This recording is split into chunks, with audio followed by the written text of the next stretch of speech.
Vamos a pasar a otros temas. Me da gusto recibir en los estudios de Grupo BX a la doctora Silvia Beatriz Cano González. Ella es integrante de la Asociación de Padres de Pacientes con Enfermedades con Hemato-Oncología. Muchas gracias, buenos días.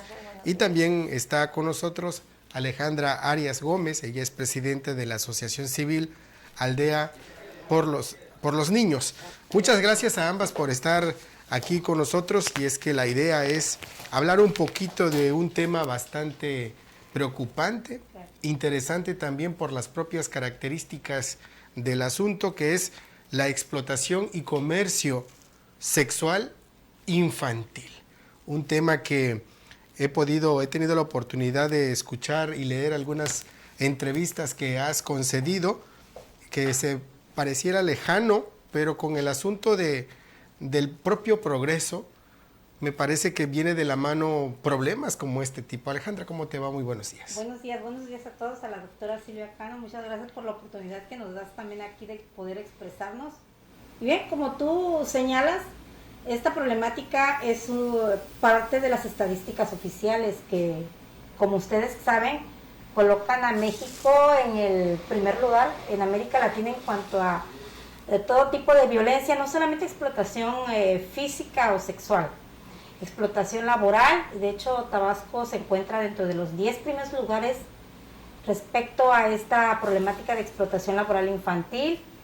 Estamos destacando a nivel nacional. Y hay otro tipo de violencia, la violencia por discriminación que se ejerce contra las poblaciones migrantes, la falta de acceso a la salud, que creo que esto, pues aquí tenemos a una experta en la materia. Entonces son diferentes tipos de violencia que colocan a México en el primer lugar en toda América Latina, repuntando, y esto pues es realmente vergonzoso porque la economía de México, es decir, la economía de México le permitiría instrumentar políticas públicas para evitar esta problemática, para prevenirla, para detectarla, para combatirla, porque tenemos una de las economías más sólidas, aunque somos país tercermundista en América Latina, tenemos una de las economías más sólidas, pero lamentablemente no se invierte en la infancia. Entonces no podemos revertir estas cifras tan alarmantes como mencionas.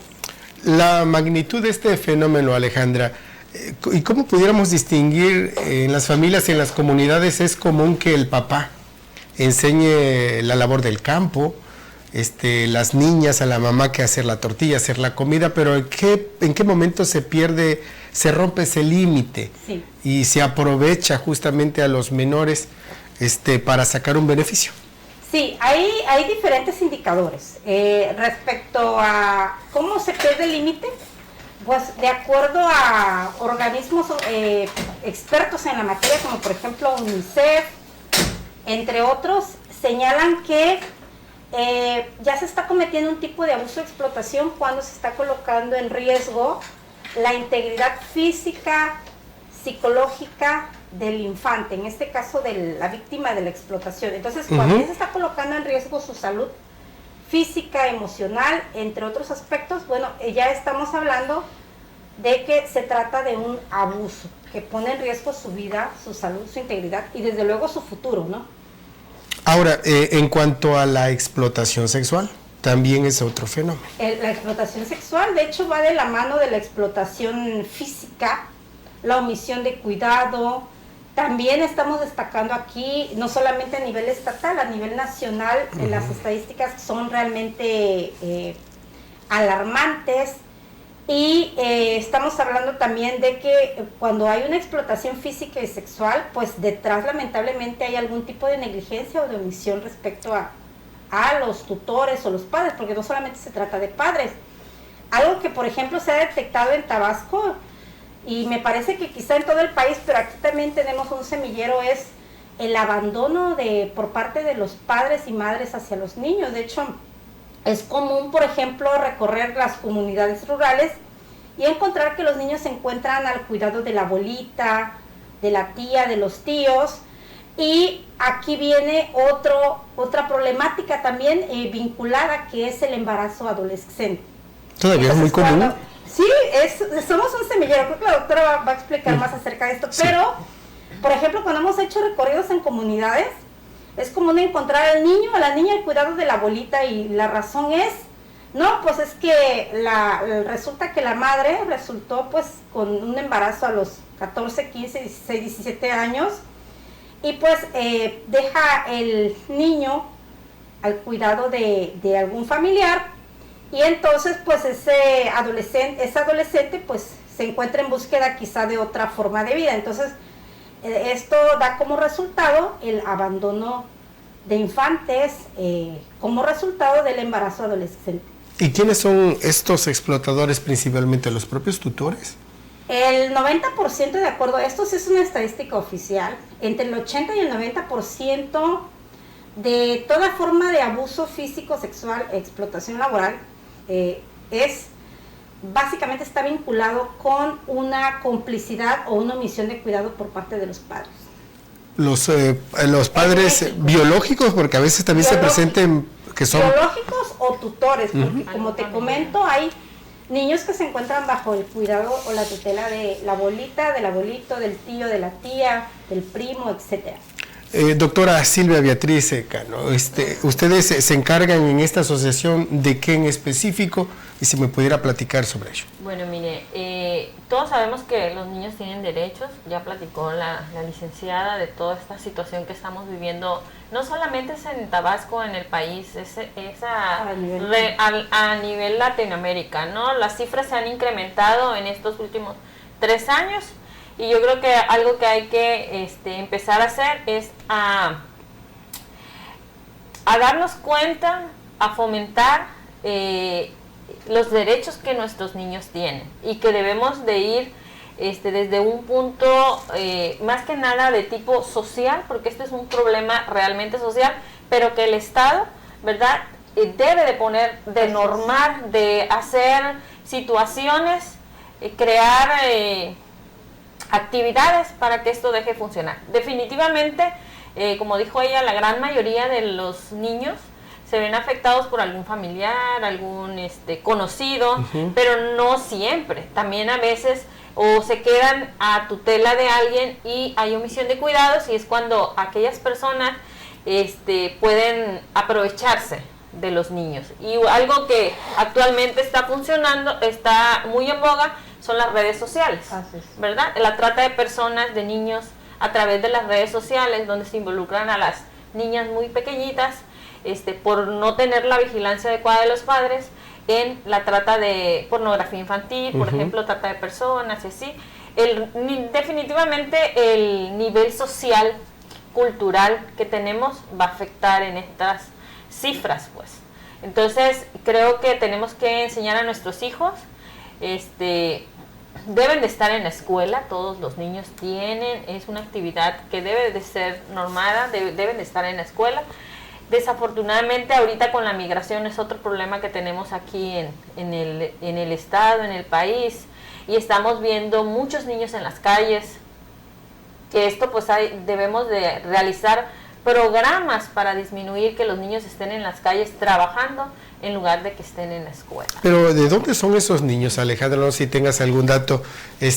Son de aquí de Tabasco. Generalmente es muy común ver en los cruceros menores que andan pues vendiendo o nada más con la manito, pidiendo una moneda, jugando con una pelotita, pero con la idea de que le des una moneda. Hay alguien atrás, hay alguna industria. Pero por supuesto, de hecho, pues hay que recordar, bueno, esto precisamente lo señalan neurocientíficos que han estudiado este fenómeno del maltrato infantil, ¿no? El niño confunde la explotación del abuso con amor para ellos, porque es la forma en que ellos crecen con ese tipo de ejemplos. Entonces, generalmente los niños que se encuentran en la calle pidiendo una limosna o cualquier otro beneficio, generalmente en términos sociológicos sí forman parte de redes de explotación. En ese tipo de redes se encuentran involucrados los cuidadores, los tutores o los padres, y desde luego personas completamente ajenas que se dedican precisamente a lucrar con estos menores de edad. Ahora, pero también la omisión es un delito. ¿Qué hace la autoridad? ¿Está haciendo algo? Es una pregunta interesante, pero que se responde sola. En Tabasco, ¿qué hacen las autoridades? Absolutamente nada, en cero. ¿Quién lo dice esto? Porque generalmente me preguntan este tipo de, pues esta pregunta que tú planteas. Sí, sobre todo Pero ¿qué sucede? Ajá. ¿Tenemos recursos económicos para implementar políticas públicas? La respuesta es que sí. De hecho, Tabasco durante muchos años ha tenido más presupuesto que Yucatán. Ha tenido más presupuesto que Campeche, pero la gente está totalmente engañada porque, como dice la doctora, tiene que ver con el nivel educativo y cultural. No estamos acostumbrados a pedir información ni cuentas claras a las autoridades, ni siquiera a investigar si lo que nos dicen los políticos es cierto, que no hay recursos económicos.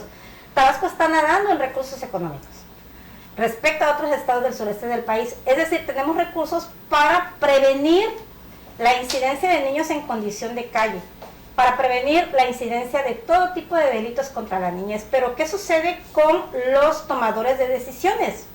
Se quedan de brazos cruzados.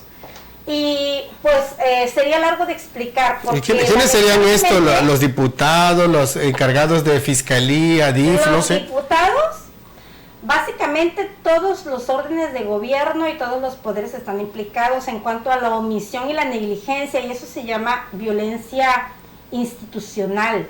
Así está en la ley. Cuando los servidores públicos dejan de aplicar recursos y de promover leyes que protejan a los niños, se le denomina violencia institucional. Es decir, los niños no solamente padecen violencia desde sus casas o en la calle, padecen la violencia de las instituciones públicas, porque habiendo recursos no los están aplicando en Tabasco. Ahora bien, pudiéramos decir que es nacional la problemática. Sí es nacional, pero hemos hecho comparaciones con las políticas públicas de otros estados del sureste y resulta que Tabasco está totalmente reprobado en políticas públicas para la infancia. Totalmente, estamos en el último lugar a nivel sureste y eso sí es grave.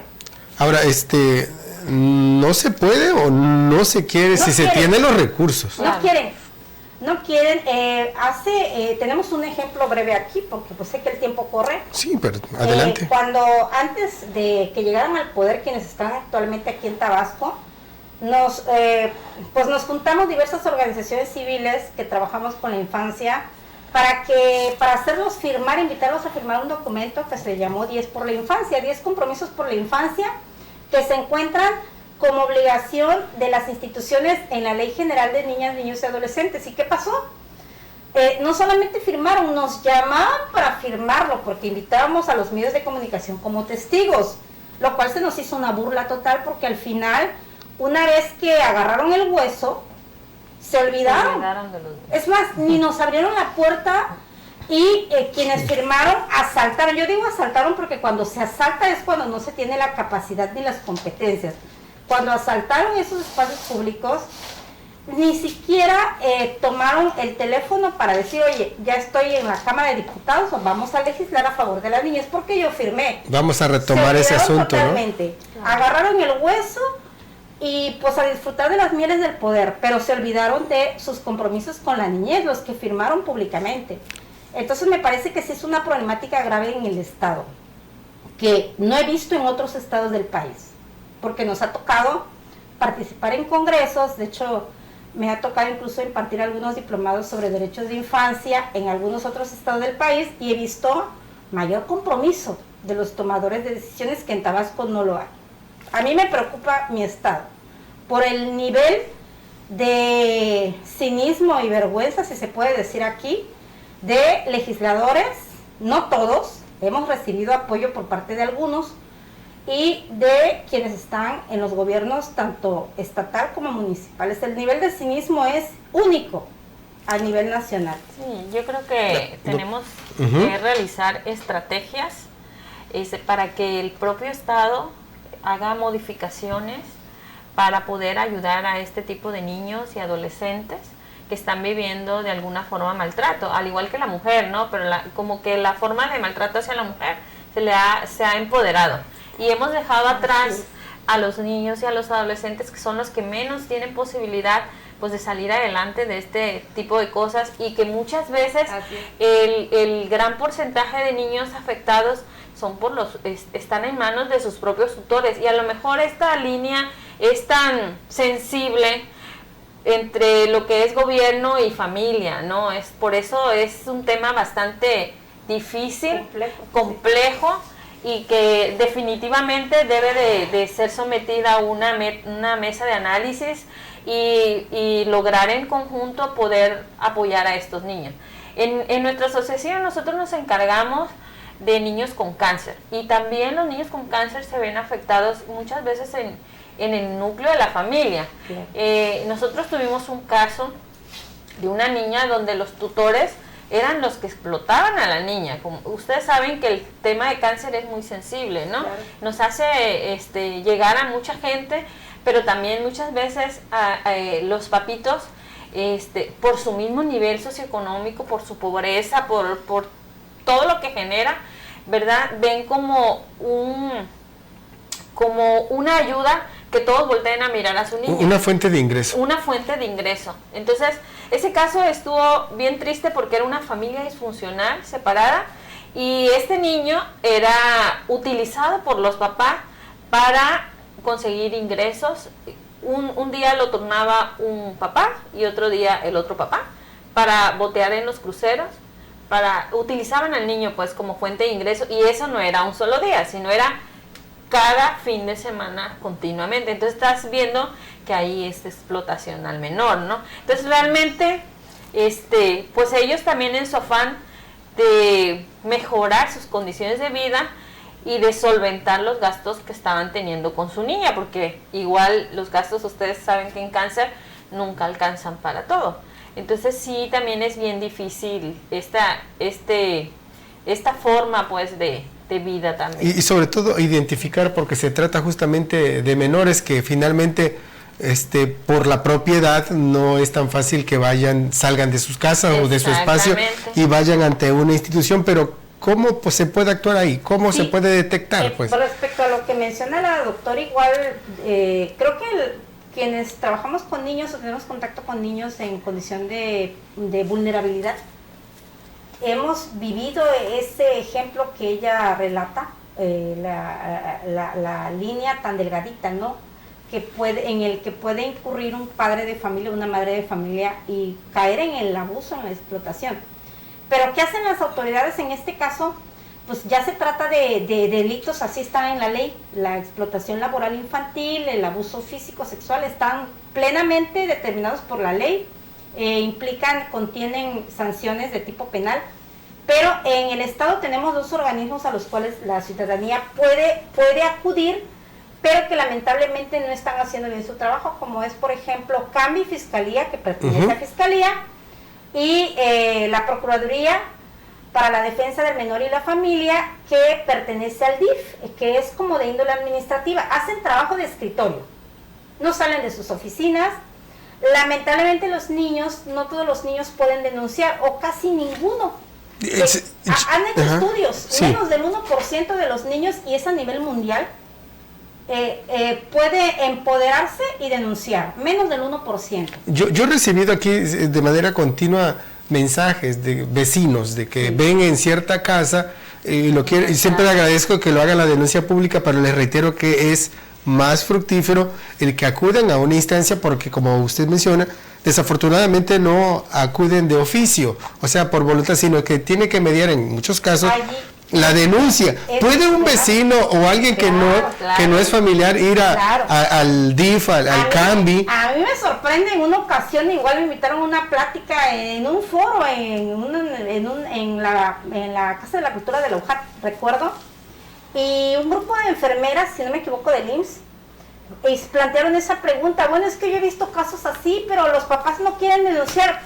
¿Qué dice la ley? La Ley General de Niñas, Niños y Adolescentes, que se reformó en el año 2014, todos los que estamos aquí, todos los que están afuera, todos, incluidos los medios de comunicación, estamos obligados a denunciar tan solo al tener conocimiento de un caso de violencia infantil, obligados.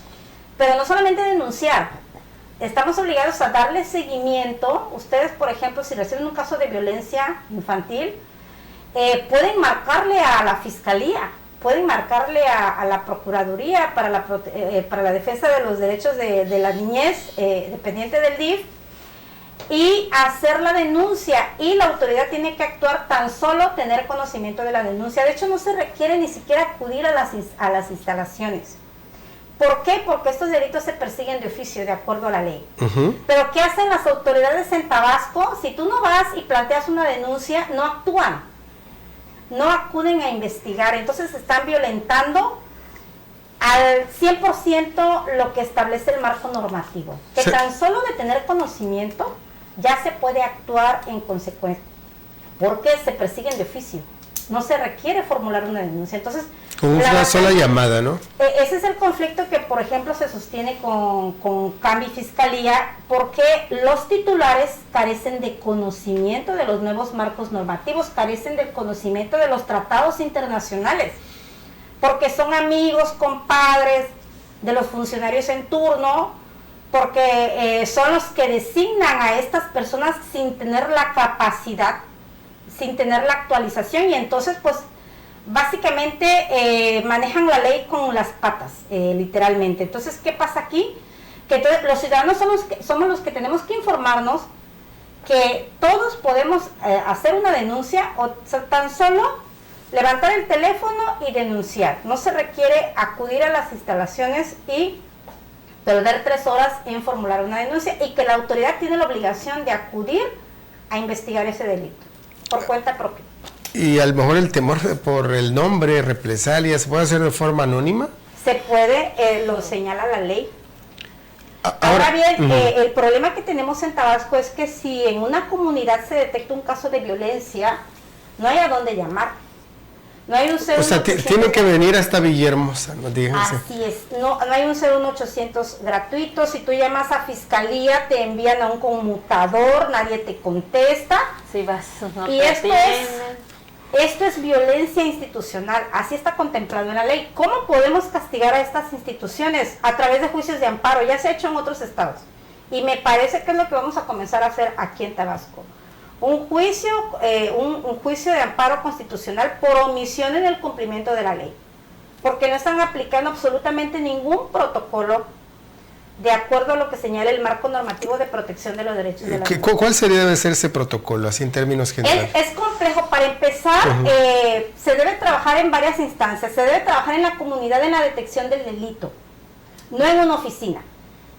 Si tenemos un semillero en Tabasco de violencia infantil que afecta a 7 de cada 10 niños, es decir, el 70% de los niños en Tabasco viven en una situación de riesgo de violencia. ¿Es generalizado en un municipio? En primer lugar, Villahermosa por el índice demográfico. En primer lugar, Villahermosa, en donde por cierto no hay ninguna política, el gobierno municipal no ha presentado ninguna política de protección de los derechos de la niñez, por cierto.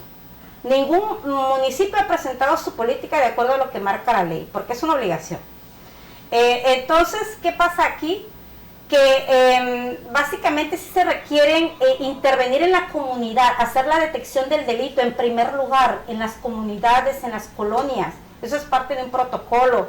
Otro protocolo, estrategia mediática. Cómo poder captar más denuncia, pero cómo hacer efectiva esa denuncia. Capacitación a los delegados municipales, que a veces tienen conocimiento de los delitos y no saben qué hacer los delegados. No saben, es que no sé a dónde llevar la denuncia. Y entonces, mientras eso sucede, el niño ya se murió. Ya lo mataron a golpes o lo siguen violando.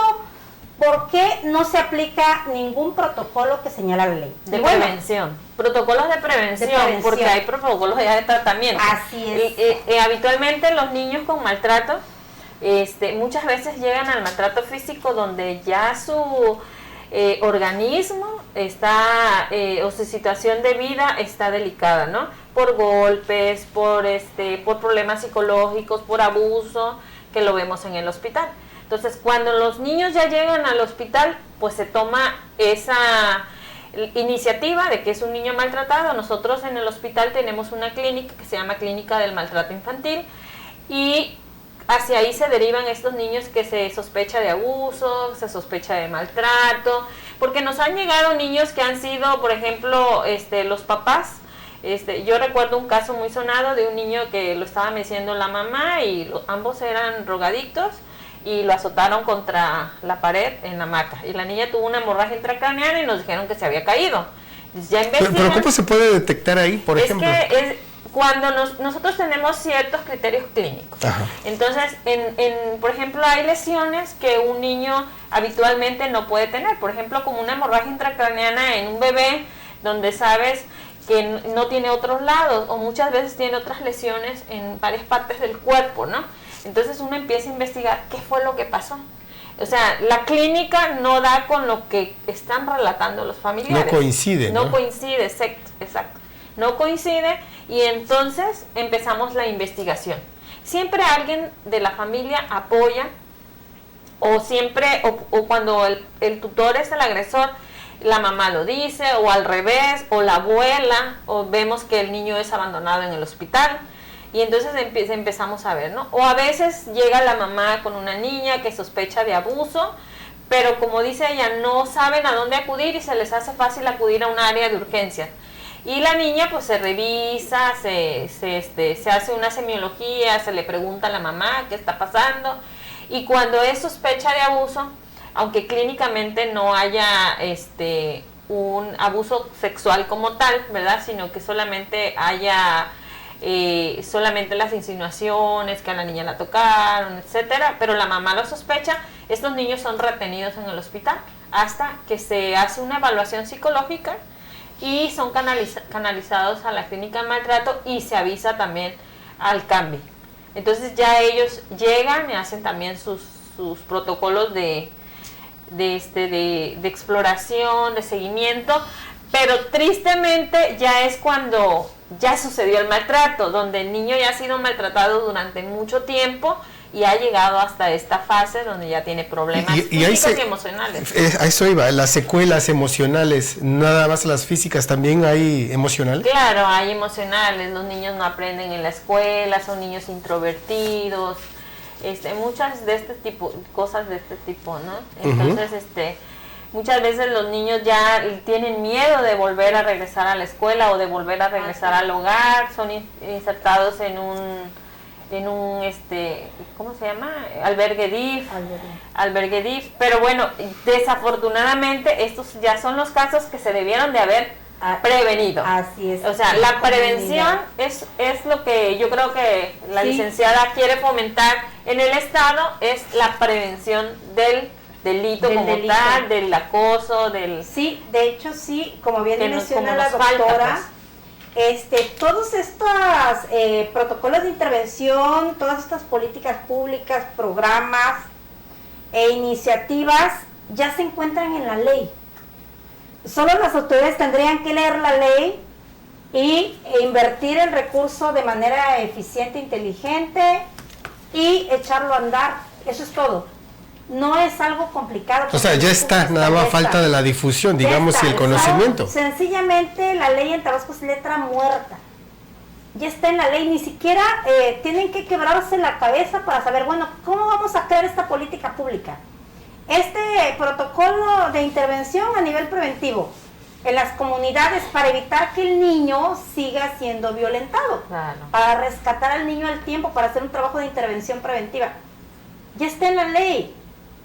Están las sanciones también, y sobre todo algo que no terminamos de entender porque sí nos ha tocado igual platicar en comunidad, y resulta que la gente no entiende ese punto, es que de acuerdo a la nueva ley que se reformó en el año 2011, el niño es sujeto de derechos, es decir, los padres no tienen realmente un poder como se tenía anteriormente, ¿no? Que el niño es de mi propiedad. Hasta que cumpla la mayoría de edad, ¿no?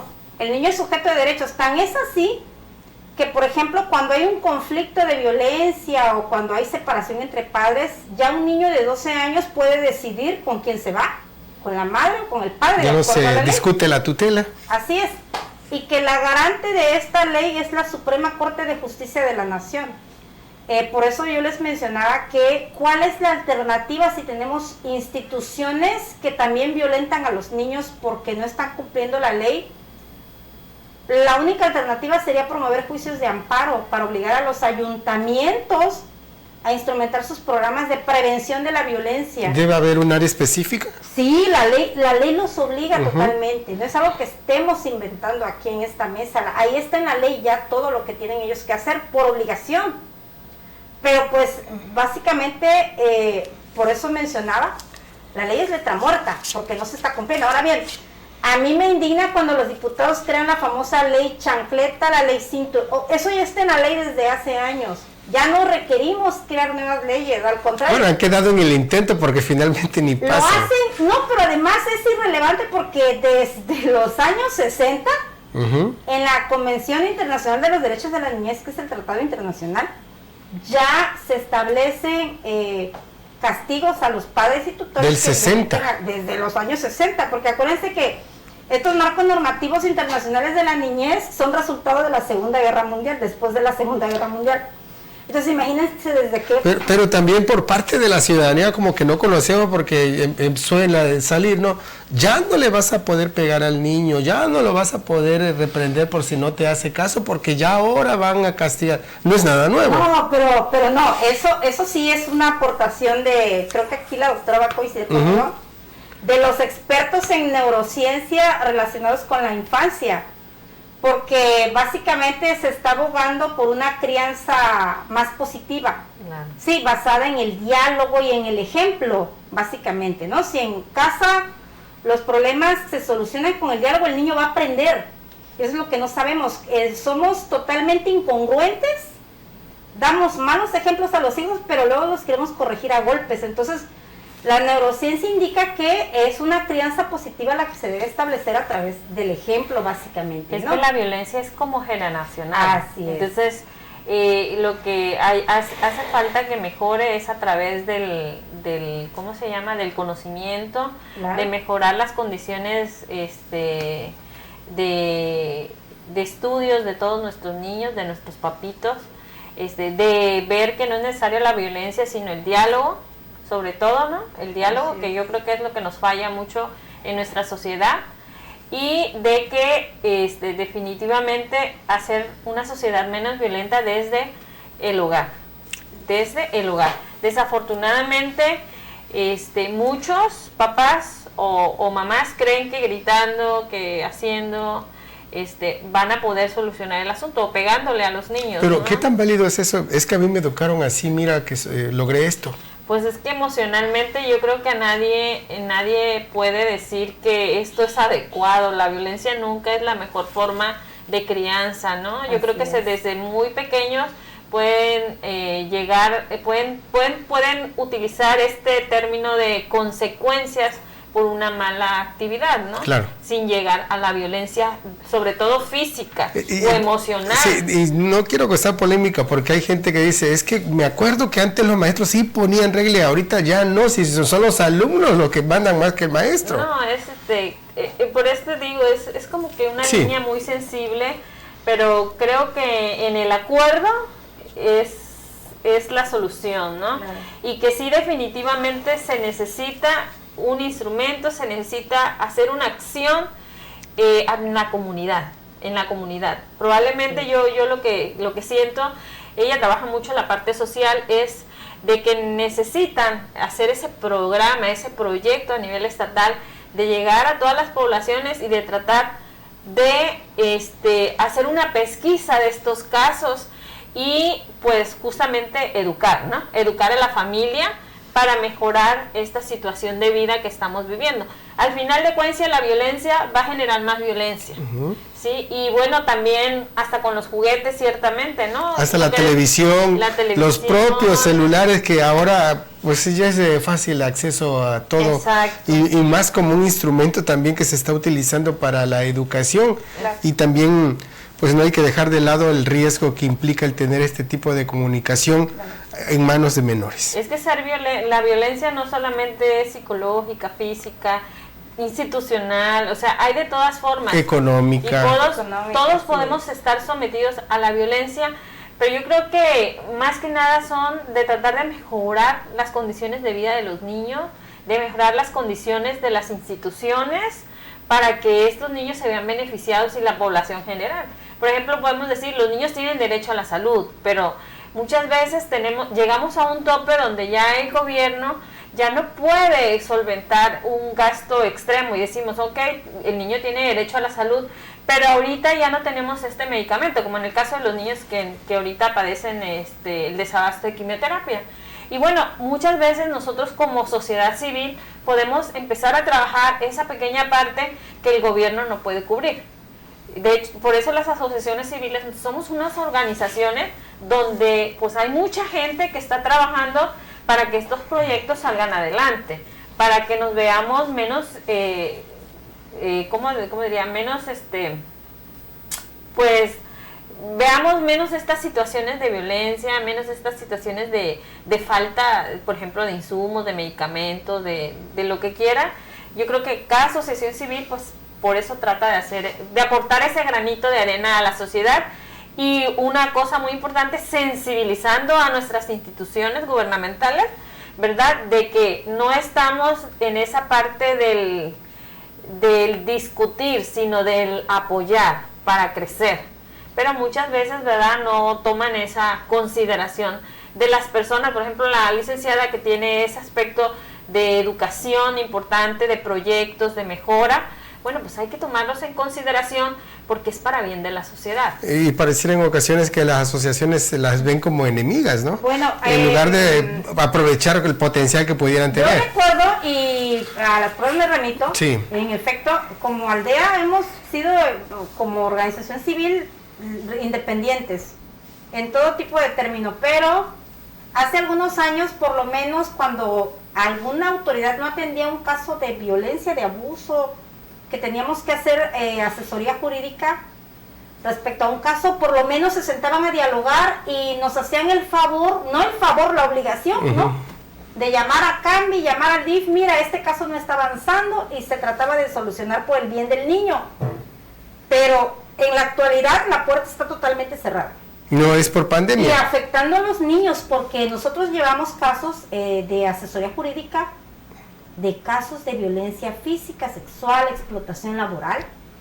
Y pues CAMBI, Fiscalía, se distingue por no dar información, por cerrar las puertas, por una mala integración de las carpetas de investigación, que eso también es un delito grave, porque también ahí es una, aparte de violencia institucional, una irresponsabilidad por parte de los servidores públicos. Entonces, no hay con quién dialogar, no hay con quién levantar el teléfono y decir, mira, este caso no está avanzando, tienes que llamarle la atención a este titular de área porque no está avanzando este caso de violencia infantil. Está totalmente cerrada la puerta, no hay diálogo.